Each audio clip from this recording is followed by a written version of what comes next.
أعوذ بالله من الشيطان الرجيم. بسم الله الرحمن الرحيم.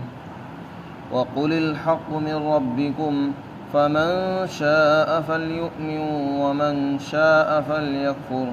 إنا أعتدنا للظالمين نارا أحاط بهم سرادقها وإن يستغيثوا يغاثوا بماء كالمهل يشوي الوجوه بئس الشراب وساءت مرتفقا إن الذين آمنوا وعملوا الصالحات إنا لا نضيع أجر من أحسن عملا أولئك لهم جنات عدن تجري من تحتهم الأنهار يحلون فيها من أساور من ذهب ويلبسون ثيابا خضرا من سندس واستبرق متكئين فيها على الأرائك نعم الثواب وحسنت مرتفقا۔ اور آپ کہہ دیجئے کہ حق تمہارے پروردگار کی طرف سے آ چکا ہے، اب جو شخص چاہے تو وہ ایمان لے آئے اور جو چاہے تو وہ کافر رہے۔ یقیناً ہم نے ظالم لوگوں کے واسطے آگ تیار کر رکھی ہے جس کی دیواریں اور قناتیں ان کو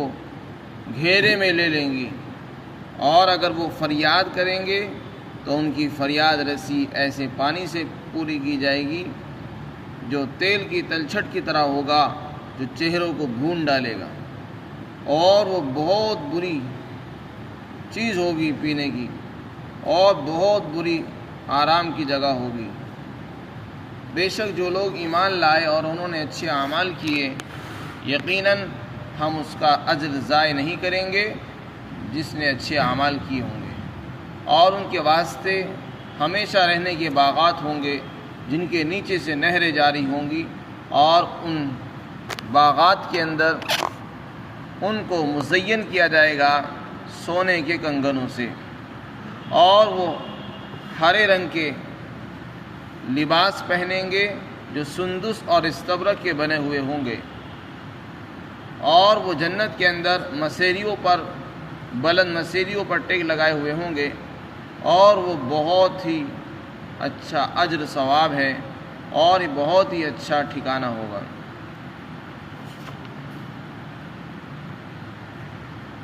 اس سے پہلی آیت میں کافروں کے دو آدمیوں نے آپ صلی اللہ علیہ وسلم سے یہ درخواست کی کہ ہم آپ کی بات جب سنیں گے جب آپ ہمارے لیے الگ سے مجلس قائم کریں، کیونکہ آپ کے پاس جو غریب، نادر، خستہ حال، پھٹے پرانے کپڑوں میں جو لوگ بیٹھے رہتے ہیں، ان کے خونی کپڑوں سے بو آتی ہے جو ہمارے لیے مناسب نہیں ہے۔ ہم شریف، سردار اور چودھری لوگ ہیں، لہذا آپ ہمارے لیے کوئی الگ سے مجلس قائم کریں،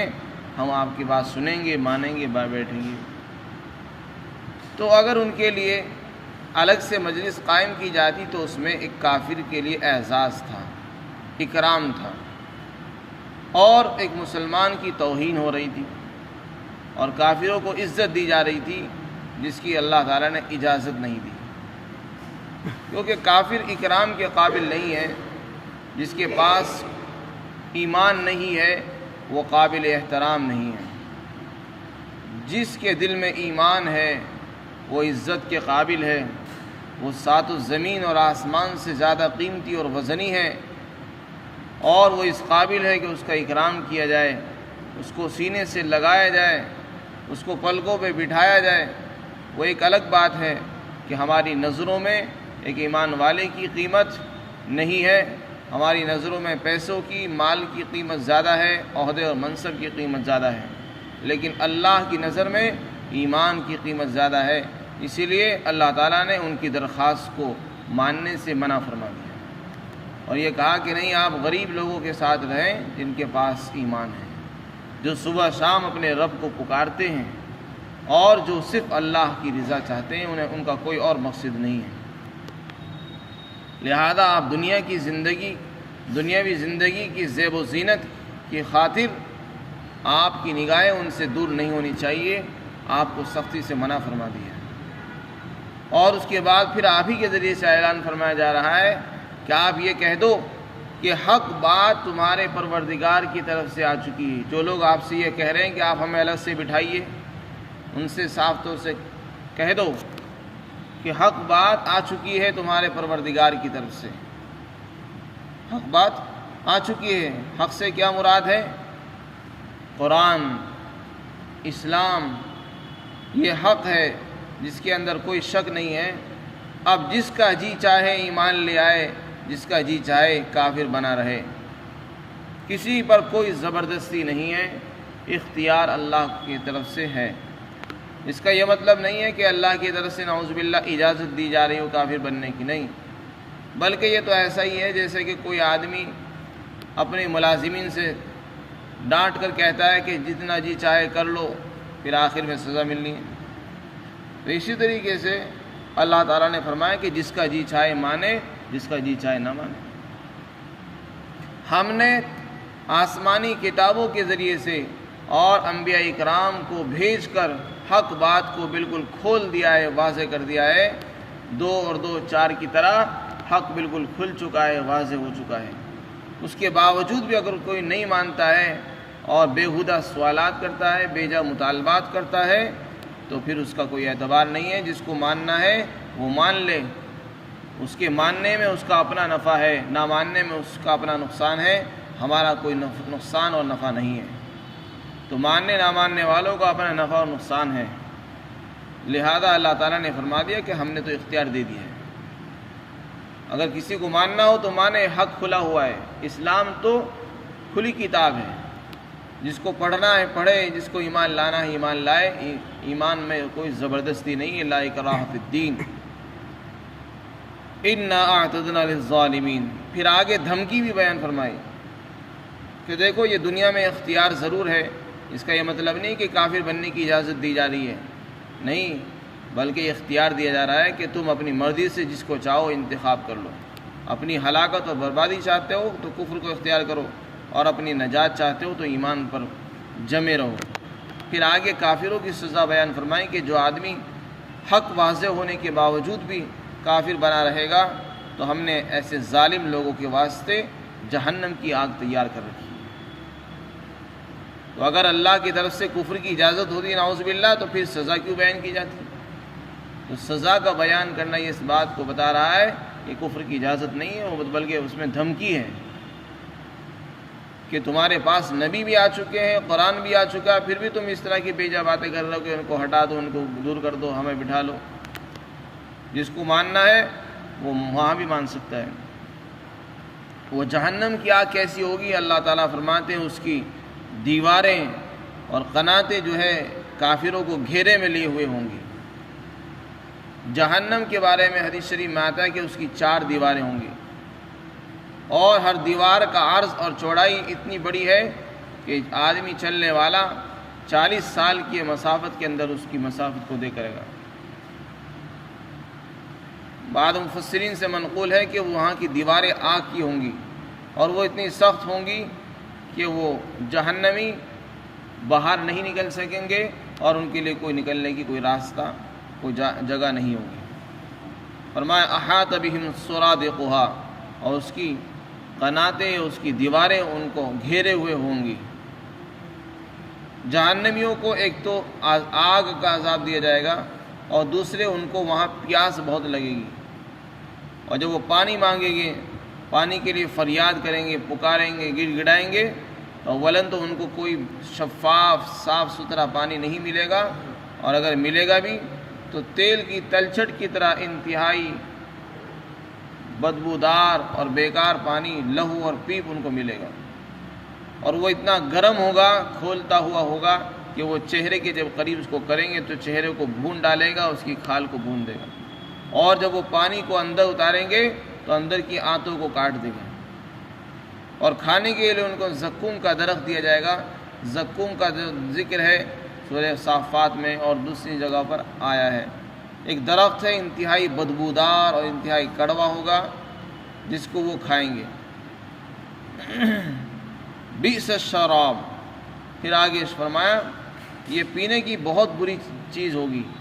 جو ان کو پیش کی جائے گی، کوئی اچھی چیز نہیں ہوگی، نہ اس سے پیاس بجھے گی بلکہ انتہائی بدبودار چیز ہوگی، بہت بری ہوگی۔ وسعت مرتفقہ، اور یہ آرام کی بہت بری جگہ ہے۔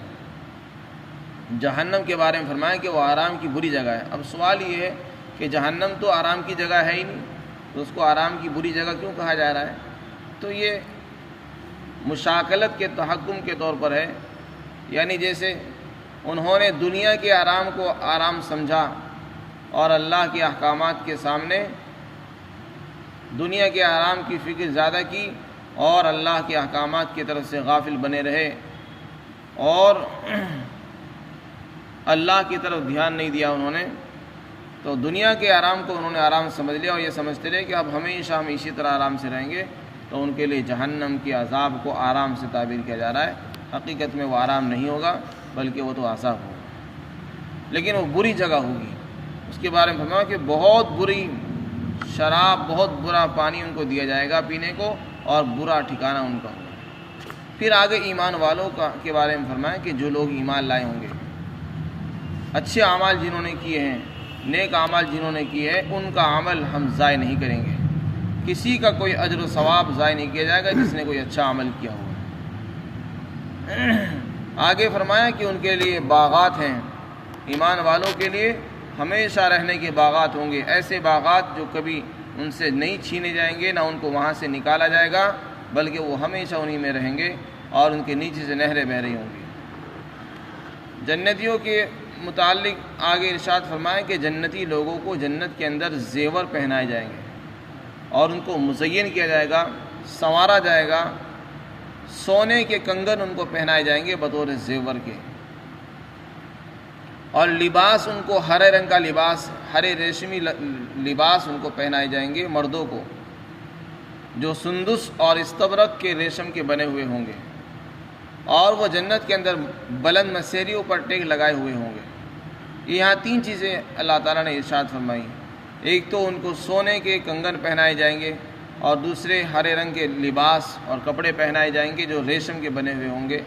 اور وہ بلند مسیریوں پر ٹیک لگائے ہوئے ہوں گے۔ اب سوال یہ ہے کہ سونا اور چاندی یہ زیور کی چیزیں ہیں، سونا خاص طور سے مردوں کے لیے حرام ہے، اور ریشم پہننا وہ بھی مردوں کے لیے حرام ہے۔ تو جنت کے اندر مردوں کو ریشم کیوں پہنایا جائے گا، ریشم کے کپڑے کیوں پہنائے جائیں گے، اور سونے کے کنگن کیوں پہنائے جائیں گے مردوں کے؟ دوسری بات یہ ہے کہ اگر کسی آدمی کو کنگن پہنا دی بھی جائیں تو وہ اس پر اچھے نہیں لگتے، برے لگتے ہیں، بھدے معلوم ہوتے ہیں، یا اس کو ریشم کے کپڑے پہنا دیے جائیں تو وہ عورت کے لیے تو خوبصورتی کی چیز ہے لیکن مردوں کے لیے اچھے نہیں معلوم ہوتے۔ تو اس کا جواب یہ ہے کہ آخرت کے احوال کو دنیا کے حالات پر اور دنیا کے قانون پر قیاس نہیں کرنا چاہیے۔ دنیا کا قانون الگ ہے، آخرت کا قانون بالکل جدا ہوگا۔ یہ تو ایسا ہی ہے جیسے کہ دنیا کے اندر علاقے کے اندر عرف الگ الگ ہوتا ہے، بعض علاقوں کے اندر عرف الگ ہے، بہت سی چیزوں کو بعض علاقوں میں پسند کیا جاتا ہے اور وہی چیزیں دوسرے علاقوں میں ناپسند اور بری محسوس کی جاتی ہیں۔ بعض علاقوں کے اندر مرد جو ہے کنگن پہنتے ہیں، جیسا کہ بادشاہ لوگ پہنا کرتے تھے، تاج پہنتے تھے، کنگن پہنتے تھے، اور بہت سے علاقوں میں کنگن پہننا عیب سمجھا جاتا ہے۔ تو اسی طرح کا رواج جنت کے اندر ہوگا، چونکہ وہاں سب پہنیں گے اس لیے وہ کوئی عیب معلوم نہیں ہوگا، بھدے معلوم نہیں ہوں گے۔ دوسری بات یہ ہے کہ دنیا کا قانون یہ ہے کہ وہاں سونا پہننا حرام ہے اور ریشم کا پہننا مردوں کے لیے حرام ہے۔ جنت کا قانون الگ ہے اور آخرت کا قانون الگ ہے، دنیا کا قانون الگ ہے، لہذا وہاں سب چیزیں جائز ہوں گی، وہاں شراب بھی ملے گی، اور وہاں ریشم بھی پہنایا جائے گا، اور وہاں سونے کے کنگن بھی پہنائے جائیں گے مردوں کو۔ لہذا وہاں کی چیزوں کو یہاں پر قیاس کر کے یہ نہیں کہنا چاہیے کہ یہ چیزیں تو حرام ہیں، وہ جنتیوں کو کیسے پہنا دی جائیں۔ فرمایا اور ان کو پہنایا جائے گا، سونے کے کنگن ان کو پہنائے جائیں گے، اور وہ ہرے رنگ کے کپڑے پہنیں گے جو سندس اور استبرق کے بنے ہوئے ہوں گے۔ یہاں سندس اور استبرق کا ذکر فرمایا، دوسری سورت کے اندر سورہ حج کے اندر فرمایا وَلِبَاسُهُمْ فِيهَا حَرِيرٌ، اور ان کا لباس جنت کے اندر ریشم کا ہوگا۔ بعض مفسرین نے فرمایا کہ سندس اور استبرق یہ بھی ریشم کی دو قسمیں، ایک باریک ریشم، سندس کہتے ہیں باریک ریشم کو، اور استبرق کہتے ہیں موٹا ریشم، تو دونوں قسم کے لباس ان کو پہنائے جائیں گے جنتی لوگوں کو، اور وہ جنت کے اندر ٹگ لگائے ہوئے ہوں گے مسیریوں پر، متقابلین، قرآن میں کہ جب وہ ٹگ لگائے ہوئے ہوں گے تو آمنے سامنے بیٹھے ہوں گے، اس طرح بیٹھیں گے کہ ایک دوسرے کو دیکھ رہا ہوگا۔ نعم الثواب، آگے فرمایا کیا ہی بہترین اجر و ثواب ہے جو جنتی لوگوں کو ملے گا، ایمان والوں کو اللہ تعالیٰ عطا فرمائیں گے، وہ بہت ہی بہترین اجر و ثواب ہوگا۔ وحسنت مرتفقہ، اور کیا ہی بہترین اور اچھا ٹھکانہ اور آرام کی جگہ ہوگا۔ تو یہ دونوں اعتبار سے بہت اچھا ہوگا، ثواب بھی بڑا اچھا ملے گا اور آرام کی بھی بڑی اچھی جگہ ہے آرام جنت واقعتاً آرام کی جگہ ہے، اور جہنم واقعتاً عذاب اور تکلیف کی جگہ ہے۔ اللہ تعالی ہم سب کو عقل سلیم عطا فرمائے۔